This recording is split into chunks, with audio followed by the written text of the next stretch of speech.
Hello and welcome to Undivided. Thank you for being here. Thank you for your commitment to giving common sense a comeback. I'm Brandi Kruse. Coming up today, in just a couple hours, there's going to be a key vote in the Seattle City Council to decide whether they are going to criminalize the possession of hard drugs.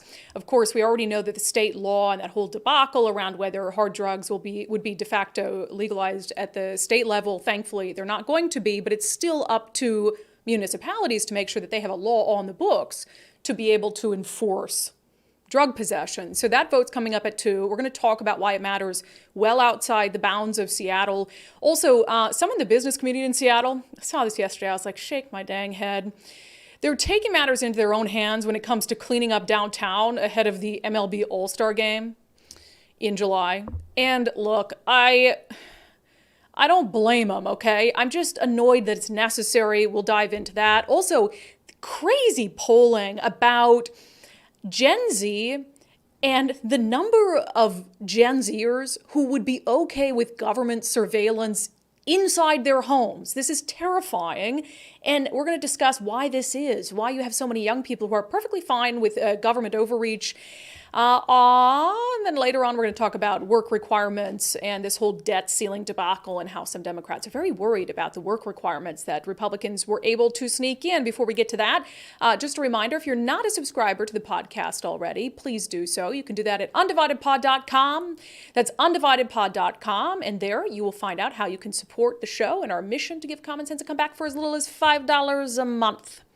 So I had a friend of mine, I hope he watches the episode today. I felt so dang bad when this happened. So Tim Gatos is a friend of mine, and he's not only a radio host in Seattle, but he also is part of an organization that really aims to, I think, have people come together and fix what's wrong with this really challenging city of ours. He's part of Together Washington. So anyway, he sends me this, this little notice about a community cleanup that was happening, that is going to happen on June 23rd.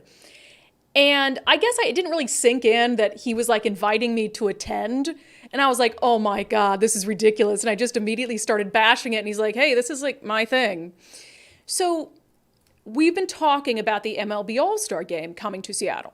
And my concerns, and I think they're shared by people who are being realistic about the state of Seattle, that Seattle's not in a place to be on the world stage. I don't think Seattle is a place to say, hey, tourists from all over, come here and see what we've got. I feel bad about that. I want tourism to come back to Seattle. It's so important for the small businesses that are down there, and it bums me out. But I also don't think it's a particularly good thing for our economic viability long term to host something like the MLB All-Star Game, given the extent of the homeless crisis and the drug crisis, and then you scare people from ever coming back. I mean, God forbid something happens to a fan who's here from out of town. So anyway, we were talking about how I just don't see how the city gets itself together in time, short of going in and sweeping out the area for 5 days and then letting it go back to how it is as soon as baseball fans are gone. So anyway, there is going to be a community cleanup event on June 23rd. With the stated mission of trying to clean up the downtown core to the stadiums ahead of the MLB All-Star Game. It says, Seattle Mariners, Seattle Metro Chamber, and Together Washington invite you to get the city ready for the big baseball event coming up. Meet at Mariners Parking Plaza at 9 a.m. for our kickoff community celebration with refreshments provided. It goes on to say that the cleanup will commence at T-Mobile Park, serving as a rallying point for all participants. The united efforts will focus on cleaning up Pioneer Square, SoDo, and the vibrant Chinatown International District, which have long been integral parts of Seattle's cultural and historical fabric. It goes on, and I just have to read this because it's, again, I get it. I get why it's necessary, but gosh, we should be mad that it is. It says, join the SoDo and CID business improvement areas, Alliance for Pioneer Square, Downtown Seattle Association, Midtown Improvement District, Port of Seattle, Friends of Waterfront Park, and a host of other partners in this massive cleanup endeavor. Together, they will dedicate their time, energy, and resources toward transforming the selected areas into pristine and welcoming spaces for both residents and visitors alike. Transforming the selected areas into pristine and welcoming spaces for both residents and visitors alike. And I can't help but be a little bothered by, going back to my previous sentiments about the fact that, gosh, why aren't we putting all our efforts into transforming these spaces into welcoming and pristine environments year round for everyone, for the people who do business down there, for the people who live down there, for the people who work down there. And now all of a sudden we've got, Nicole, you're looking at me funny.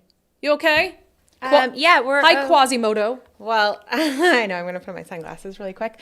But it sounds like on YouTube, or I'm looking at YouTube, and our video's a little off. Your voice seems okay, so that's why I was keeping that graphic up a little bit longer. But just let everybody know we're working on it. My voice seems off? No, your voice is okay. The video's off. So the video's a little jumpy. We're working on it. Okay, we're working on it. See, whenever I see Nicole over there like frantically texting, I'm like, hey, is something wrong? That's all right. Okay, as long as we're still live.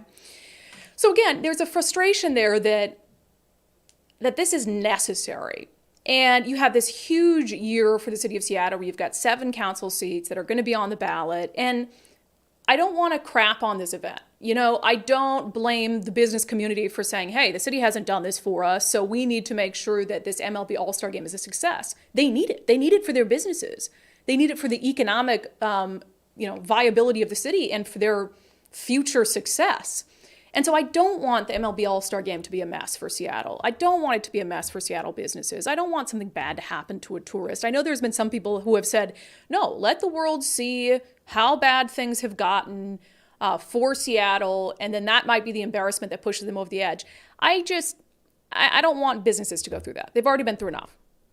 Throughout the pandemic, throughout, the terrible, terrible environment that I think got even worse during the pandemic. So I want this for them. And maybe I don't know what I'm doing on June 23rd, but maybe I'll be able to help out. So I don't want, Tim Gatos, if you're watching, I don't think it's a bad event. It bums me out that it's necessary. And I really hope that Seattle voters will remember that it was necessary. We just did that Seattle's One Day of Service the other day, where we cleaned up an abandoned homeless encampment that had been there festering for years. Did we enjoy our volunteerism? Yeah, I don't want to crap on volunteerism, but it shouldn't have been necessary. That park never should have been in such a bad